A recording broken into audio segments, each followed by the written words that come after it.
Good morning. आजचा आपला लेक्चरचा विषय आहे की योगिक जीवनशैली. Myself doctor Rachana Aware, MD in Swasthavritta and yoga. तर बघूयात आपण की योगिक जीवनशैली कशी आचरणात आणायची. तर त्यात सर्वात प्रथम आपल्याला योग म्हणजे काय हे समजायला हवे. तर योग एकदम सोपं पद्धतीने योग समजून घ्यायचा. तर समत्वम योग उच्चते याचा अर्थ कुठल्याही परिस्थितीमध्ये समभाव ठेवणं म्हणजे योग आहे किंवा ही योगाची व्याख्या आहे. तर समभाव ठेवायचा म्हणजे नक्की काय करायचं. तर आपल्या जीवनामध्ये द्वंद्व आहेत, लाभ हानी, मान अपमान, जय पराजय किंवा सुख दुःख. याच्यामध्ये आपली मनाची स्थिरता टिकवून ठेवणे म्हणजेच योग आहे. आणि ह्या सगळ्या प्रोसेसमध्ये मन नियंत्रणात ठेवणं किंवा मन आपलं स्थिर ठेवणं हे अतिशय महत्त्वाचं आहे. तर आता आपण बघूयात की योगिक जीवनशैली आचरणात आणण्यासाठी जो अष्टांग योग सांगितलेला आहे आणि जो सर्व प्रचलित योग आहे तो अष्टांग योग. त्याच्यामध्ये यम, नियम, आसन, प्राणायाम, प्रत्याहार, धारणा, ध्यान आणि समाधी हे 8 अंग येतात. तर ह्या 8ही अंगांचा आपल्या जीवनशैलीमध्ये उपयोग करून घेणं म्हणजे योगिक जीवनशैली होय. तर आता आपण सर्वात प्रथम बघूया की यम नियम.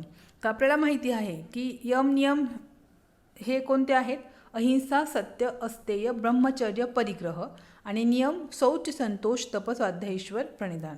याचा आपल्या लाईफमध्ये उपयोग याचा दैनंदिन आपण जीवन जगत असतो तर याचं पालन करायचं. याचे डिटेल्स आपण पुढे बघूयात. तर सर्वात प्रथम बघू की हेतू आणि उद्देश काय आहे. आपल्याला योगिक जीवनशैली का आचरणात आणायची. तर आपलं जे आयुष्य आहे ते सुखी समाधानी व्हावे आणि दुसरं महत्त्वाचं की रोगरहित जीवन यापन करता यावे. यासाठी आपण योगिक जीवनशैली ही आपली आचरणात आणली पाहिजे. आता एक खूप फेमस वाक्य आहे की yoga is not a spiritual practice to do half and 1 hours but it should be a lifestyle. म्हणजे योग असं आहे की सकाळी उठून 1 तास अर्धा तास योगा केला म्हणजे माझी जीवनशैली योगिक झाली का. तर नाही. आपल्याला जे अर्धा तास आपण योग करतो याचं हे जे आहे तो अर्धा तास कसा चांगला योगा होईल याचं आपण 23.5 तास आपलं जीवन कसं जगतो त्याच्यावर ते अवलंबून असतं. तर जसे जसे पुढच्या स्लाईड येईल तसं तसं तुम्हाला हे रिअलाईज होईल की मला काय सांगायचं आहे ते. तर फक्त एवढंच आहे की योग ही एक अशी प्रॅक्टिस नाही आहे की ती आपण 1 तास 2 तास केली तर आपली ती लाईफस्टाईल झाली पाहिजे. तर बघूयात आपण की पहिल्यांदा आता आपण यम नियम बघूयात की यम तुम्हाला मग सांगितलं की अहिंसा. मग कुठल्याही प्रकारे शारीरिक, मानसिक आणि वाचिक कुठल्याही प्रकारे दुसऱ्यांना दुःख देऊ नये किंवा दुसऱ्याला पीडा होईल असं वर्तन करू नये. तर आपण रोजच्या रोज लक्षात ठेवलं पाहिजे असं. त्याच्यानंतर सत्य म्हणजे काय, जे स्वयंप्रकाशित आहे. आणि दुसरा याचा अर्थ असा आहे की आपलं बिहेवियर, थिंकिंग आणि ॲक्टिव्हिटी जे आपण काही करतो आहे कर्म याच्यामध्ये एकरूपता हवी. नाही तर आपण बोलतो वेगळंच आहे, मनात वेगळंच चाललेलं आहे आणि करतो काहीतरी वेगळंच आहे, हे असं नको. तर सत्य म्हणजे बिहेवियर, थिंकिंग आणि ॲक्टिव्हिटी याच्यामध्ये एकरूपता हवी. त्याच्यानंतर आहे अस्तेय म्हणजे चोरी न करणे. ठीक आहे. ब्रह्मचर्य याचा अर्थ असा आहे की डिसिप्लिन. कुठल्याही पद्धतीचं जे समजा आपण एखाद्या इन्स्टिट्यूटमध्ये गेले तर आपण तिथले डिसिप्लिन आहेत ते पाळले पाहिजे. आपण मंदिरात गेलो तर आपण साधी गोष्ट आहे की चपला लाईनमध्ये ठेवल्या पाहिजे. हे it is a type of discipline आणि हे आपण रोजच्या रोज पाळायचं आहे.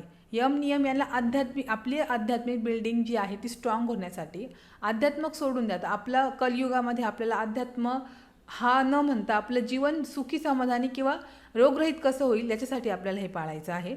तर मग ते डिसिप्लिन पाळायचे आहेत रोजच्या रोजच. अपरिग्रह याचा 2 पद्धतीने आपण विचार करू शकतोय. एक तर ज्या गोष्टी लागत नाही त्या किंवा ज्यांची गरज नाही ते अतिशय सामान घरात ठेवू नये असं. आणि दुसरं म्हणजे अतिरिक्त विचार करू नये. विचाराच्या बाबतीत सुद्धा विचारांचा सुद्धा परिग्रह करू नये. ठीक आहे. म्हणजे जास्तीचा साठा ठेवू नये. याच्याने पण आपल्याला चिंता उत्पन्न होते. त्याच्यामुळे आपलं रोज जीवन जगत असताना अहिंसा, सत्य, अस्तेय, ब्रह्मचर्य आणि अपरिग्रह याचं आपण पालन केलं पाहिजे. सेम ॲज नियम. शौच म्हणजे शुद्धी. रोज उठल्यावर आपण आपली शारीरिक शुद्धी केली पाहिजे. त्याच्यानंतर संतोष. आपल्याकडं जे आहे ते त्याच्यामध्ये आपण सुखी समाधानी राहिलं पाहिजे. याचा अर्थ असा अजिबात नाही की हातावर हात घेऊन बसायचं. घनघोर पुरुषार्थ किंवा फुल प्रयत्न करून एकदम 100% प्रयत्न करून जेवढं मिळेल त्याच्यामध्ये सुखी समाधानी राहायचं. त्याच्यानंतर तपामध्ये आपण जे आता आसनं सांगणार आहे पुढचं, सकाळी उठून तुम्हाला काही आसनं करायची आहेत तर ती आसनं ही तपामध्ये येतात. स्वाध्याय म्हणजे रोजच्या रोज काहीतरी आपलं नॉलेज वाढेल ह्या हिशोबाने रोजच्या रोज काहीतरी वाचलं गेलं पाहिजे किंवा काहीतरी अभ्यास केला गेला पाहिजे. आणि ईश्वर प्रणिधान फार महत्त्वाचं आहे. जे काही आपण दिवसभरात करणार आहोत ते ईश्वरला अर्पण करून द्यायचं आहे. म्हणजे त्याचं क्रेडिट स्वतः घ्यायचं नाही आहे, त्याला म्हणतात ईश्वर प्रणिधान. तर मग रोज जीवन जगताना आपल्याला अहिंसा, सत्य, अस्तेय, ब्रह्मचर्य, शौच, शुद्धता, संतोष, तप, स्वाध्याय आणि ईश्वर प्रणिधान हे आपल्या जीवनात आचरणात आणायचे आहेत रोजच्या रोज जीवन जगताना. आता काही लोक असे विचारतात की मला तर माझा व्यवसायच असा आहे तर मला खोटं बोलावंच लागतं. कमी करा. तुम्ही खूप खोटं बोलत असाल तर तुम्ही आधी ती क्वांटिटी कमी करा आणि त्याच्यानंतर हळूहळू आपण हे पाळायचा प्रयत्न करायला हवा. ठीक आहे. त्यानंतर नियम झालं. आता आसन. तर कुठली आसनं केली पाहिजे? तर प्रत्येकाने जे स्वस्थ माणसं आहेत त्यांनी पुढे वाकण्याची, 2-4 आसनं पुढे वाकण्याची, 2-4 आसनं मागे वाकण्याची किंवा मग साईड बेंडिंग म्हणजे लेफ्ट आणि राईट साईड बेंडिंग असे 2-4 आसनं केली पाहिजे. पुरेसं आहेत स्वस्थ माणसाला. आणि याच्यामध्ये एक नियम आहे की जेव्हा आपण पुढे वाकण्याची आसनं करतो, जर आपल्याला लोअर बॅक पेन असेल तर आपण पुढे वाकण्याची आसनं नाही सांगत. स्पॉन्डलायसिस असेल तर आपण पुढे वाकण्याची आसनं त्या माणसाला सांगत नाही. आणि मागे वाकण्याची आसनं हार्निया असेल तर किंवा ऑपरेट केलेला असेल 6 महिन्याच्या अगोदर तर आपण त्यांना मागे वाकण्याची आसनं सांगत नाही. आणि बाजूला वाकण्याची आसने सगळे करू शकतात.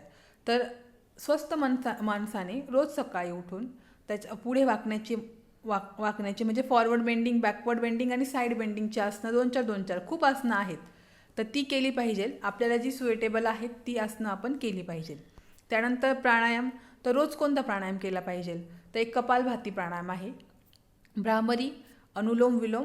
ग्रीष्म ऋतू असेल, गरम ऋतू असतील तर शीतकाली आणि शीतली आणि सेक्शनल ब्रिदिंग हे रोजच्या रोज व्हायला हवं.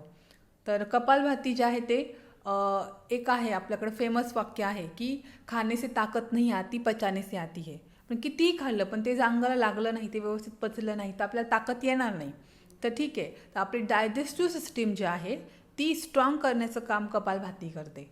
त्याच्यामुळं कपालभाती ही रोजच्या रोज व्हायला हवी 10 मिनिटे. भ्रामरी मन शांत करण्यासाठी भ्रामरी प्राणायामासारखा दुसरा कुठलाच पर्याय नाही आहे. एकदम सर्वोत्तम मार्ग म्हणजे भ्रामरी प्राणायाम.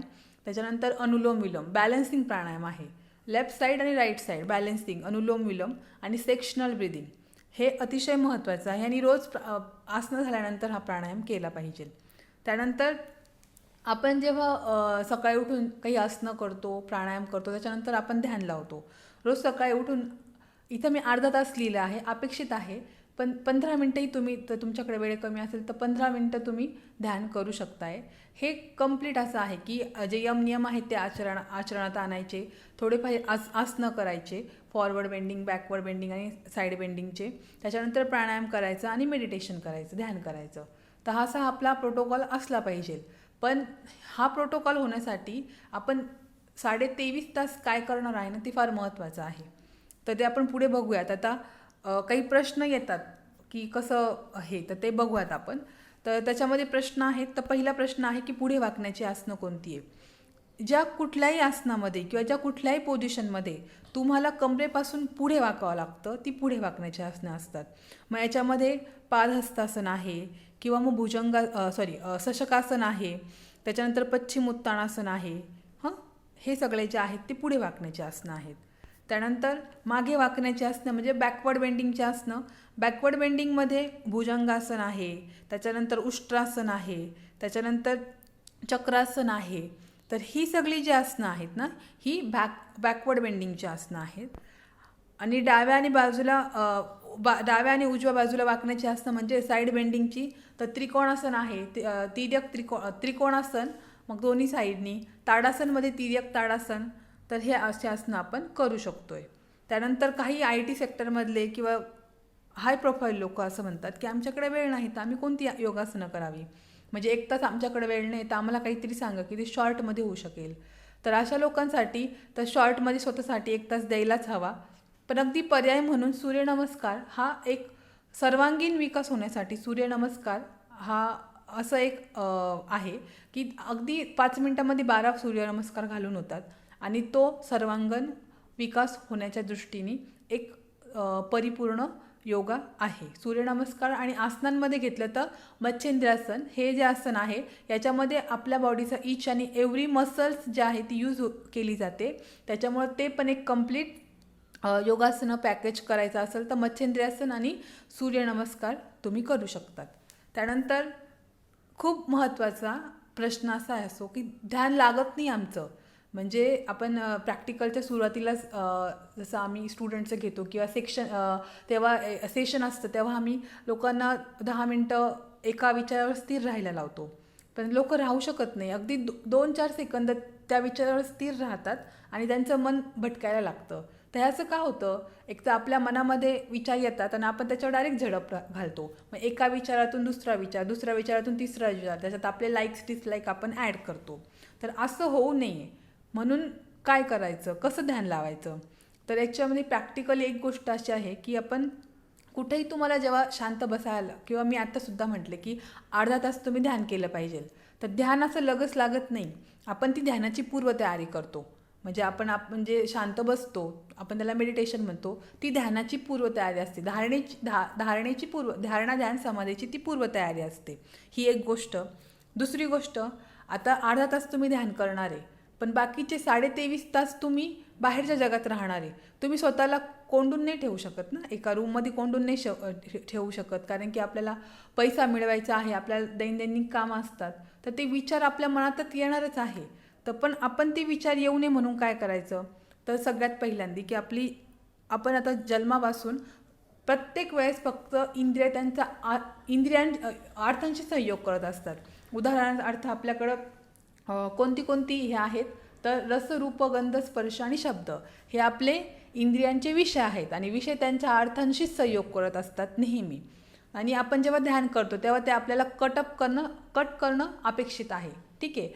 त्यासाठी आपण षण्मुखी मुद्रा ही करतो. षण्मुखी मुद्रामध्ये डोळ्यांवर बोटं ठेवली जातात.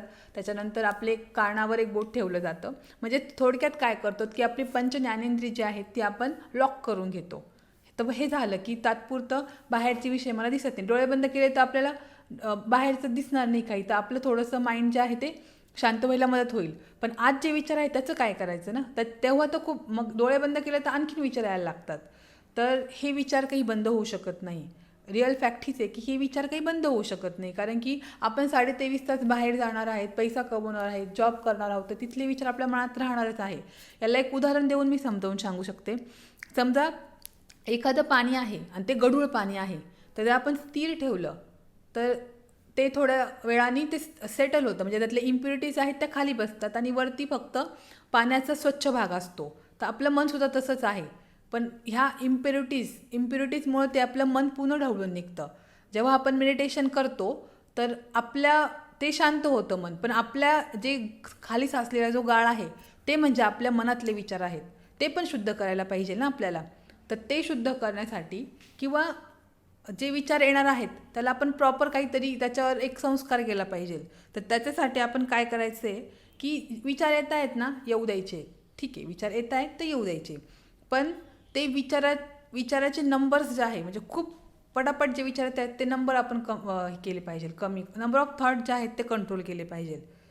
त्याच्यानंतर दुसरी गोष्ट काय आहे की क्वालिटी ऑफ थॉट जे आहेत, जे विचार येणार आहेत त्यांची क्वालिटी सुधारली पाहिजे. आणि तिसरं म्हणजे जे थॉट येत आहेत ना त्याला आपल्याला चॅनलाइज करायला पाहिजे. ह्या 3 जर गोष्टी केल्या ना तर आपाप आपण ध्यानप्रणीत व्हायला मदत होते. म्हणजे जे तुम्ही म्हणता ना की ध्यानच लागत नाही तर ते व्हायला मदत होते. तर मला नंबर ऑफ थॉट कमी कसे करायचे किंवा कंट्रोल कसे करायचे? ठीक आहे. तर याच्यासाठी सांगितलेलं आहे कर्मयोग. आपलं कर्मयोगाचं मागचंच लेक्चर सांगितलेलं आहे. म्हणजे आपल्याला कर्मयोग म्हणजे सेल्फलेस सर्व्हिस. ठीक आहे. आपल्या मनात जर खूप विचार येत असेल तर ते कंट्रोल करण्यासाठी आपल्याला सेल्फलेस सर्व्हिस दिली पाहिजे टू द सोसायटी.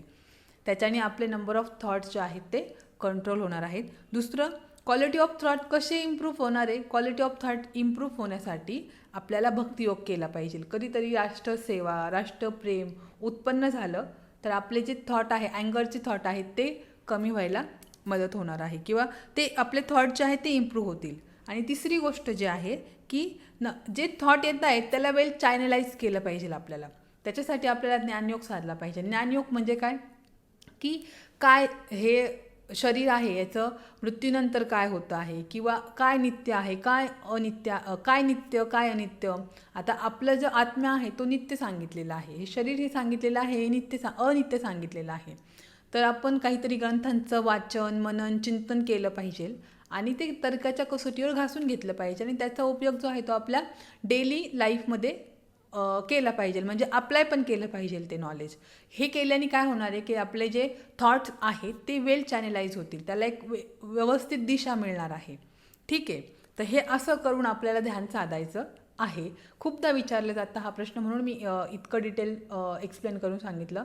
दुसरी गोष्ट, आपण ध्यान करतो म्हणजे काय करतो, तर विचार येतो आणि तो निघून जातो, म्हणजे आपण त्याचे कुठलेही आपले स्वतःचे लाईक्स डिसलाईकला त्याच्यात अप्लाय करत नाही. ध्यान म्हणजे साक्षीभाव डेव्हलप करणं. विचार येईल जाईल, फक्त आपल्याला ते विचार देणार आहेत ते कसे करायचे आहेत, कंट्रोल करायचे आहेत, इम्प्रूव्ह करायचे आहेत आणि ते वेल चॅनलाइज करायचे आहेत. ठीक आहे, ध्यान करणं म्हणजे आपण विचारांबद्दल साक्षीभाव डेव्हलप करणं. किंवा दुसरं आपण काय करतो, हे करतो प्राणायाम ध्यान करतो किंवा चक्र ध्यान करतो, म्हणजे काय करतो आपण साक्षीभाव निर्माण करतो स्वतःमध्ये. ठीक आहे, त्याच्यानंतर त्याचा जो प्रश्न आहे की आता हे तुम्ही सांगताय की आसनं करा, 2-4 आसनं पुढे वाकण्याची, 2-4 आसनं मागे वाकण्याची, साईड बेंडिंगची, मग काही डायनॅमिक एक्सरसाइज करायचे नाहीत का, तर हे डिपेंड्स करतं. ओके, जर खूप स्थूल आहे, तुम्हाला वजन कमी करायचं आहे, तर you have to do dynamic exercise. Dynamic exercise म्हणजे काय, तिथं तुमच्या एनर्जी खर्च होणार आहेत. ठीक आहे, सूर्यनमस्कार तुम्ही समजा तुम्हाला जर वेट लॉस करायचे असेल तर जे तुम्ही सूर्यनमस्कार म्हणजे मध्यम गतीने करताय ते तुम्ही फास्ट करायला हवेत. That is dynamic exercise. ते डायनॅमिक एक्सरसाइज, किंवा मग तुम्ही चाललं पाहिजे, किंवा मग तुम्ही जे ॲरोबिक्स आहे ते ॲरोबिक्स वगैरे जे आहेत ते केलं पाहिजे. हे डिपेंड आपण, हे जी मी जीवनशैली जी सांगितलेली आहे ही स्वस्थ माणसासाठी सांगितलेली आहे. म्हणजे जे स्वस्थ आहेत, म्हणजे त्यांचं वेटही वाढलेलं नाही, वेटही कमी नाही आहे, किंवा मग ते म्हणजे मीडियम त्यांचं सगळं जे आहे ते रेग्युलर व्यवस्थित चालू आहे, अशा लोकांसाठी सांगितलेलं आहे. त्यांनी रोजच्या साधनेमध्ये पुढे वाकण्याची, मागे वाकण्याची आणि साईड बेंडिंगचे आसनं केलं, प्राणायाम केलं तर सफिशियंट आहे.